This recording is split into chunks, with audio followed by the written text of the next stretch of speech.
Hello everyone, welcome to my channel GS Karmayogi. आप सभी लोग कैसे हैं? आई होप कि आप लोग बहुत अच्छे होंगे, स्वस्थ होंगे, मस्त होंगे, पढ़ाई अच्छे से कर रहे होंगे। आप सभी लोगों के लिए हम जो क्लास चालू किए थे यूपी होमगार्ड की, ये क्लास आपकी बिल्कुल फ्री है। इसके लिए कोई शुल्क नहीं लिया जा रहा है। तो आप सभी लोग इस क्लास का अधिक से अधिक फायदा उठाइए। और यूपी होमगार्ड का जो है फॉर्म भरा जा चुका है और इसकी डेट कब आ जाए कोई पता नहीं। एग्जाम बहुत जल्द ही होगा और आपकी तैयारी कोई 10 दिनों में या एक महीने में नहीं हो पाएगी। कंपटीशन बहुत है, हर जगह कंपटीशन बहुत है, फॉर्म बहुत ज्यादा पड़े हैं। तो आप सभी लोग जो यूपी होमगार्ड की तैयारी कर रहे हैं वो अब क्लास का फायदा उठाएं और तैयारी शुरू कर दें। मेरे भाई, कब तक आप टाइम पास करते रहेंगे और एग्जाम डेट की वेट आप ना करें। एग्जाम डेट बहुत जल्द आने वाली है और आपकी परीक्षाएं की डेट जो आती है उसके बाद आपके पास इतना भी मौका नहीं रहेगा कि आप पूरा सिलेबस एक बार पढ़ सके। रिवीजन की तो बात छोड़ो, आप एक बार कंप्लीट नहीं कर पाएंगे। इसीलिए हम बार बार कहते हैं कि आप पढ़ाई शुरू कर दीजिए।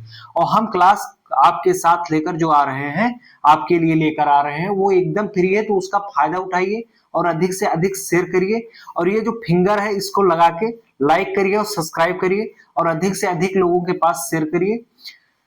हमने जो यूपी होमगार्ड का सिलेबस शुरू किया था उसमें हमने सबसे पहले उत्तर प्रदेश विशेष यानी कि यूपी स्पेशल पढ़ाना शुरू किया है।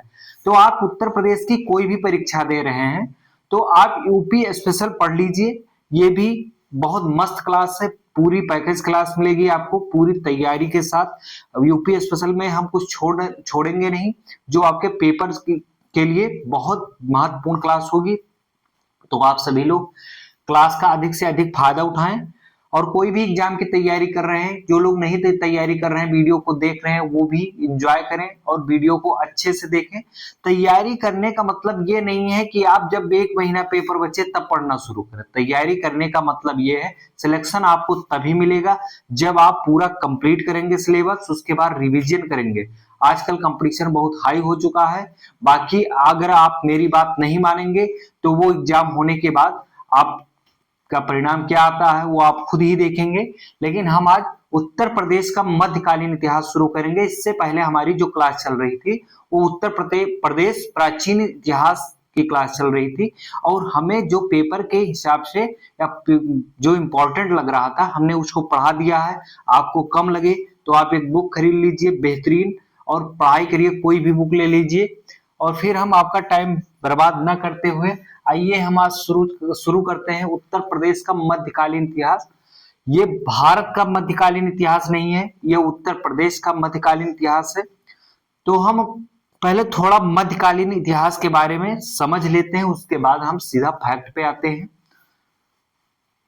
मध्यकालीन इतिहास जो है, मध्यकालीन इतिहास में बाहरी आक्रमण होता है देश पे, बाहरी मुस्लिम खासकर मुस्लिम आक्रमण होता है। और देश में, हमारे देश में जो प्रशासन था वो एक केंद्रीकृत प्रशासन नहीं था, क्षेत्रीय प्रशासन था। उस समय छोटे छोटे लोग आपस में बटे हुए थे, छोटे छोटे राज्य थे और वो आपस में ही प्रतिद्वंदता कर रहे थे, आपस में ही लड़ाई कर रहे थे। इसका फायदा बाहरी जो आक्रमणकारी थे बहुत अच्छे से उठाए और वो हिंदुस्तान के ऊपर अटैक करते हैं। तब पूरे भारतवर्ष का नाम हिंदुस्तान था और वो अटैक करते हैं और भारत के कमजोर सत्ता का फायदा उठाते हैं। भारत में कोई केंद्रीकरण सत्ता नहीं थी, भारत में उस समय क्षेत्रवाद बहुत चरम स्तर पे था।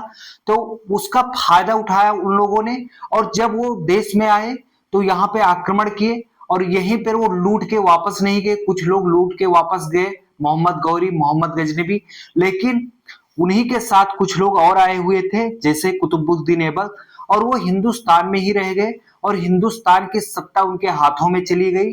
और मध्यकाल में हिंदुस्तान में बहुत व्यापक परिवर्तन होता है। इससे पहले हिंदुस्तान में सिर्फ एक ही धर्म था और वहां पर बहुत बड़ा परिवर्तन होता है। हिंदुस्तान में दो धर्म आ जाता है, दो साहित्य आते हैं, दो साहित्य दो धर्म का मिलन होता है, सांस्कृतिक मिलन हो जाता है।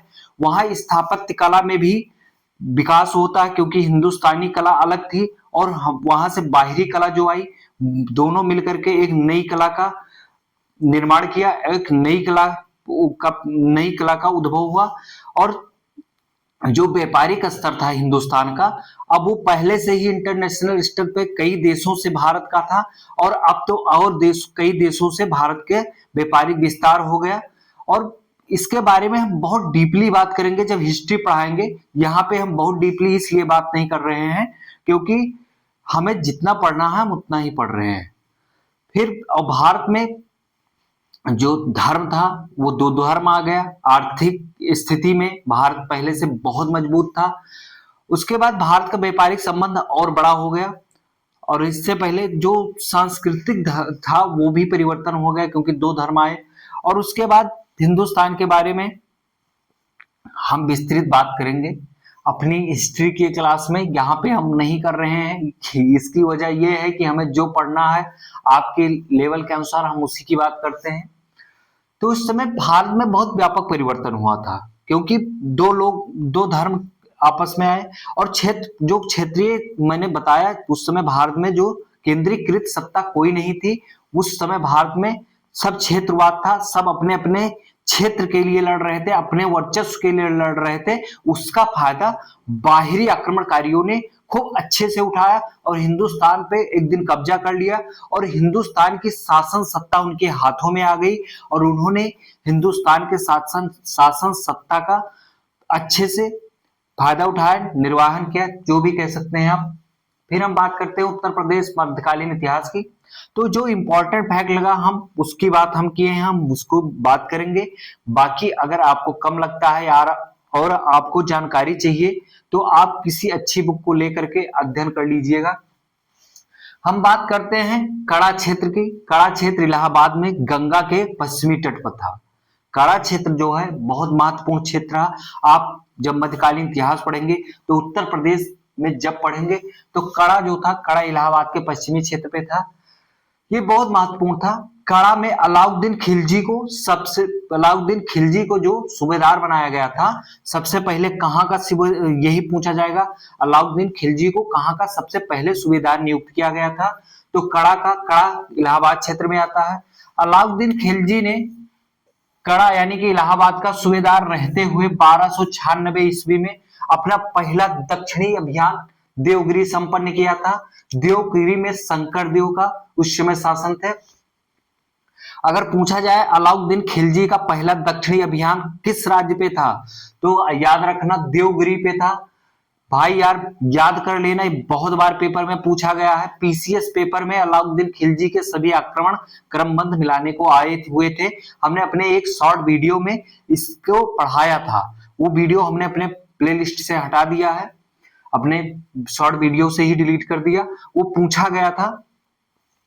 अलाउद्दीन खिलजी ने कड़ा इलाहाबाद में सूबेदार रहते हुए 1296 में अपना पहला दक्षिणी अभियान देवगिरी में संपन्न किया था। अलाउद्दीन ने अपना पहला दक्षिणी अभियान कहां संपन्न किया था? देवगिरी में, याद रखना। सॉरी कड़ा में सुल्तान जलालुद्दीन की हत्या कर स्वयं सुल्तान बना। जब अलाउद्दीन खिलजी वहां से जीत कर आता है तो बहुत धन दौलत लेकर आता है, और फिर ये दिल्ली नहीं जाता है वापस। ये दिल्ली जब वापस नहीं जाता है तो जलालुद्दीन खिलजी जो इनके चाचा थे, वो उस समय हिंदुस्तान के सुल्तान थे। इन्होंने खिलजी वंश की स्थापना की थी जलालुद्दीन ने। तो वो वहां से उनको सूचना दी जाती है, फिर वो दिल्ली से कड़ा आते हैं और फिर वो अलाउद्दीन खिलजी से बातचीत जैसे करने लगते हैं। फिर उसी में उन दोनों की बात नहीं बनती है। फिर अलाउद्दीन खिलजी कड़ा में ही जलालुद्दीन यानी कि इनके चाचा थे और उनके ससुर भी थे, क्योंकि जलालुद्दीन की बेटी से अलाउद्दीन खिलजी की शादी हुई थी। जलालुद्दीन की हत्या कर स्वयं को सुल्तान घोषित किया। कहां पे? कड़ा में। फिर सुल्तान का जो ताज था वो यही कड़ा में ही पहन लिया था अलाउद्दीन खिलजी ने। ये कब घटना हुई थी? 1296 ईस्वी में। कड़ा में ही, कड़ा यानी कि इलाहाबाद में ही सुल्तान जलालुद्दीन की हत्या कर अलाउद्दीन ने स्वयं को सुल्तान घोषित किया, जो 1296 में घटित हुआ था। फिर ये यहां से दिल्ली वापस चला जाता है अलाउद्दीन खिलजी, और दिल्ली से शासन करता है। जितना बड़ा इसका क्षेत्र था, पूरे शासन का संचालन दिल्ली से करता है। कलिंजर बहुत महत्वपूर्ण है। कलिंजर जो बांदा जिले में है, वर्तमान बांदा जिले में है। पर महमूद गजनवी ने गलिंजर पर महमूद गजनवी ने 1022 ईस्वी में आक्रमण किया और इस पर कब्जा भी कर लिया था, यानी कि अधिकार कर लिया था। कुतुबुद्दीन ऐबक ने 1202 ईस्वी में चंदेल शासक परमादित्य देव को कलिंजर में पराजित कर अधिकार कर लिया था। प्रमादित्य देव को कलिंजर में पराजित कर कुतुबुद्दीन ऐबक ने 1202 ईस्वी में अधिकार कर लिया था कलिंजर पर। 1435 ईस्वी में कालपी यानी कि वर्तमान जालौन जिला में 1435 ईस्वी में कालपी वर्तमान जालौन जिला है पर मालवा के हुसंग शाह ने अधिकार कर लिया था। 1435 ईस्वी में कालपी पर मालवा के हुसंग शाह ने अधिकार कर लिया था। और कालपी से बीरबल का संबंध है। बीरबल का संबंध किससे है? कालपी से है, जो जालौन जिले में है, यूपी के। जौनपुर की स्थापना किसने की थी? बहुत बार पूछा गया, आप पीवाईक्यू उठा के देख लेना। तो जौनपुर की स्थापना जो है 1358 ईस्वी में फिरोज शाह तुगलक ने की थी। और यह भी पूछा जाता है फिरोज शाह तुगलक ने किसके याद में की थी या किसके सम्मान में की थी? तो फिरोज शाह ने मोहम्मद बिन तुगलक यानी कि जौना खां भी है, उसका मोहम्मद बिन तुगलक का ही नाम जौना खां भी था। ये मत समझना कि दोनों अलग अलग, एक ही व्यक्ति का दो नाम था, मोहम्मद बिन तुगलक या जौना खां के याद में जौनपुर की स्थापना 1358 ईस्वी में फिरोज शाह तुगलक ने मोहम्मद बिन तुगलक यानी कि जौना खां के सम्मान में की थी। फिर जो जौनपुर था वो फिरोज शाह तुगलक के अधिकार क्षेत्र में था, लेकिन यहाँ पे एक शासक होता है, एक क्षेत्रीय शक्ति का उद्भव होता है और उसका नेतृत्व करता है मलिक हुसैन सरकी। मलिक हुसैन सरकी एक शक्तिशाली नेतृत्व प्रदान करता है जो जौनपुर में स्वतंत्र राज्य बना देता है। जौनपुर को वो अपना स्वतंत्र राज्य घोषित कर लेता है। तो आपसे अगर पूछा जाए स्वतंत्र जौनपुर राज्य की स्थापना किसने की थी, तो मलिक हुसैन सरकी ने की थी। जौनपुर स्वतंत्र राज्य किसके नेतृत्व में बना था? तो मलिक हुसैन सरकी के नेतृत्व में बना था। ये क्वेश्चन कैसे भी घुमा के पूछे मेरे भाई, ये पीवाईक्यू में बहुत बार पूछा गया है, तो इस पे विशेष ध्यान रखना। और चाहे जैसे भी पूछा जाए, आपका जो आंसर है वो मलिक हुसैन सरकी ही होगा। अटाला मस्जिद बहुत बार पूछा गया है पीवाईक्यू में, आप पीवाईक्यू उठा के देख लेना। अटाला मस्जिद जो है जौनपुर में है। ऐसे पूछा जाएगा अटाला मस्जिद कहाँ पे है? अटाला मस्जिद जौनपुर में है। अटाला मस्जिद का निर्माण किसने करवाया था? ये भी बहुत बार पूछा गया है। 1408 ईस्वी में इब्राहिम शाह सरकी ने करवाया था।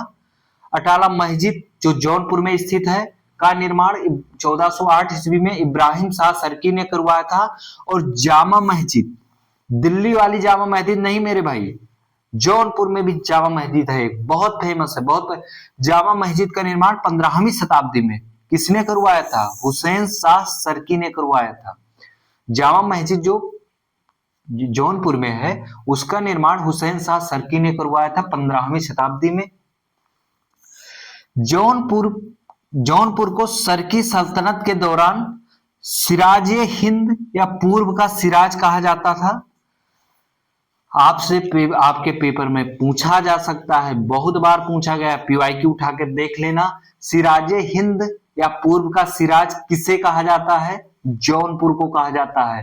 ये बहुत इंपॉर्टेंट है, बहुत, ठीक है, ये देख लेना मेरे भाई, बहुत इंपॉर्टेंट है। ये हमें तो लगता है कि ये आपके पेपर में छपने वाला है कि पूर्व का सिराज या सिराजे हिंद किसे कहा जाता था? जौनपुर को कहा जाता था। सिकंदर लोदी ने सरकी वंश जौनपुर में अधिकार किया हुआ था को हराकर 1492 ईस्वी में जौनपुर पर अधिकार जमा लिया। सिकंदर लोदी सरकी वंश जो स्वतंत्र हो गया था उसको पराजित करके और 1492 ईस्वी में जौनपुर पे अधिकार कर लिया था। किसने? सिकंदर लोदी जो लोदी वंश का, इस लोदी वंश का संस्थापक जो था वो बहलोल लोदी था। और सिकंदर लोदी का बेटा जो इब्राहिम लोदी था, इब्राहिम लोदी को ही पानीपत के युद्ध में बाबर हराकर और दिल्ली के सल्तनत पर अधिकार कर लेता है और वहां पर वो मुगल वंश की स्थापना करता है। इल्तुतमिश इल्तुतमिश सुल्तान बनने से पहले कहाँ का इक्तेदार था? बहुत बार पूछा गया, इसलिए हमने लिखा कि आपसे बताएं। इल्तुतमिश जो है सुल्तान बनने से पूर्व कहाँ का इक्तेदार था? तो बदायूं, जो आपके यूपी में है, बदायूं जिले का इक्तेदार था जो इल्तुतमिश था। ये बदायूं का इक्तेदार था पहले। बर्न जो है बुलंदशहर में पड़ेगा। बर्न कहाँ पे पड़ेगा? बुलंदशहर में पड़ेगा। बुलंदशहर में महमूद गजनवी ने बर्न पर यानी कि बुलंदशहर पर महमूद गजनवी ने 1018 ईस्वी में अपना आक्रमण किया था। बर्न पर महमूद गजनवी ने 1018 ईस्वी पर आक्रमण किया था। कुतुबुद्दीन ऐबक ने 1293, यहां गलती से लिख गया था। कुतुबुद्दीन ऐबक ने 12 नहीं 1193 होगा। 1193 में दिल्ली सल्तनत में शामिल कर लिया। नहीं 11 नहीं होगा यार, कुछ तो गलत हो रहा है। ये काट दे रहे हैं, याद नहीं आ रहा, बाद में बताते हैं। कुतुबुद्दीन ऐबक ने बर्न को यानी कि बुलंदशहर को दिल्ली सल्तनत में शामिल कर लिया था। ये जो डेट है, सन है, मुझे याद नहीं आ रहा है, गलती से मैं कुछ और लिख गया था। प्रसिद्ध इतिहासकार जियाउद्दीन बर्नी यहीं का निवासी था। कहाँ का? बर्न का, बुलंदशहर का। आगरा की स्थापना, ये बहुत बार पूछा गया है, पीवाईक्यू उठा के देख लीजिएगा। आगरा की स्थापना किसने की थी? सिकंदर लोदी ने की थी। कब की थी? 1504 ईस्वी में की थी। अगर पूछा जाएगा आगरा की स्थापना किसने की थी, ये हमें लगता है पूछा जाएगा, ये छपने वाला है आपकी यूपी होमगार्ड में। आगरा की स्थापना किसने की थी? सिकंदर लोदी ने 1504 ईस्वी में किए थे। बाबर ने आगरा को अपनी राजधानी बनाया था। बाबर की राजधानी क्या थी? आगरा थी। क्योंकि बाबर जब आक्रमण किया था तो सिकंदर लोदी जो आगरा की स्थापना किया था, उसकी भी राजधानी जो थी वो आगरा ही थी। तो बाबर जब आक्रमण किया और जब इसने इब्राहिम लोदी को पराजित किया और उसके हाथों में शासन सत्ता आई, तो उस समय पे आगरा राजधानी थी। तो इसने यानी कि बाबर ने आगरा को ही अपनी राजधानी बना लिया था। इस प्रकार यहाँ पे हमारी ये क्लास खत्म हुई। तो आप सभी लोग क्लास का फायदा उठाएं और अधिक से अधिक लोगों के पास शेयर करें और सब्सक्राइब करें और यूपी होम गार्ड के लिए तैयारी शुरू कर दें भाई मेरे, मैं फिर कह रहा हूं। और जो लोग यूपी के किसी और एग्जाम की तैयारी कर रहे हैं तो वो लोग यूपी स्पेशल का फायदा उठाएं और क्लास अच्छे से देखें। हम चलते हैं, स्क्रीनशॉट ले लेना। धन्यवाद, जय हिंद।